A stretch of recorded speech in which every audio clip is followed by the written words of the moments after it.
dahil nga po masyadong maulan na po ang panahon ay hindi na po tayo masyado nakakapag-vlog sa mga kabundukan. Ayan, kaya naisipan ko ngayon na dito muna ako sa bahay kubo at naisipan ko maglinis at talaga naman po napapabayaan ko na po ang paglinis dito. At nakikita nyo naman po yung bakura, talaga naman po napakalalaki na po ng mga punong kahoy na kapag bumagyo ay talaga naman pong babagsak sa bubong ng aming bahay kubo. At nais ko nga po pala muna guys na magpasalamat po sa lahat po ng ating po mga taga-suporta, sa lahat po ng mga walang sawang nanonood po ng ating po mga video at talaga naman pong walang hanggang pasasalamat po sa inyong lahat. Tapos nga po guys, ayan, napatumba na po natin yung malaking puno at tumama na nga po dito sa ating pong bubong sa parting kusina.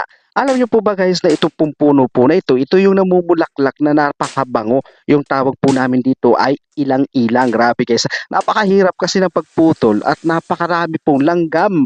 Yung malalaking langgam na nangangagat, talaga pong pinapangat po ako dito yung buong kong katawan. Talaga naman pong gumagapang. Nakikita nyo naman po hanggang po sa may parting masela na ginagapangan na po tayo dito ng mga langgam po na malalaki. Ayan, nakikita nyo na po guys. So, talaga naman pong walang tigil po yung pagkamot ko dito.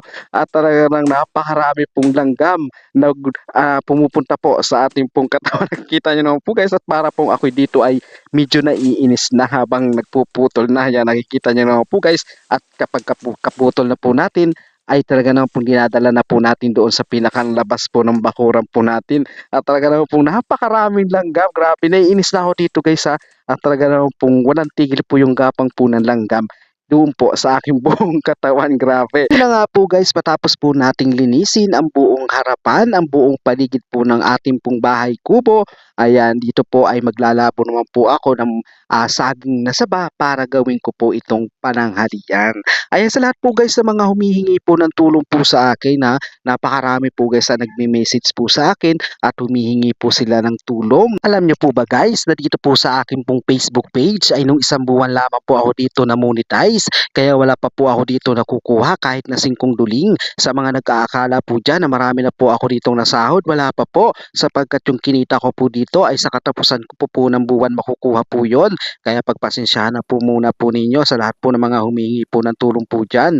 Sa panahon po ngayon ay may kanya-kanya pa po tayong problema sa buhay. Kaya sana wag nyo po akong ikumpara guys sa mga kumikita na po ng daang libo. Ayan, maiba na po tayo at dito nga po nagpapahinga na po tayo dito sa ating pong bahay kubo, sa ating pong balkon. Ayan, na dito po yung ating pong nilapon po kanina na saging na saba na talaga naman pong press na press at napakatamis. Ayan, yan na po yung ating pong pagkain ngayong araw po na ito na talaga naman pong sob na po yan. Ayan, maraming salamat po sa lahat po ng mga taga-suporta po natin dyan, sa lahat po ng mga viewers po natin na walang sawa, walang hanggang pasasalamat po sa inyo pong lahat. God bless you all.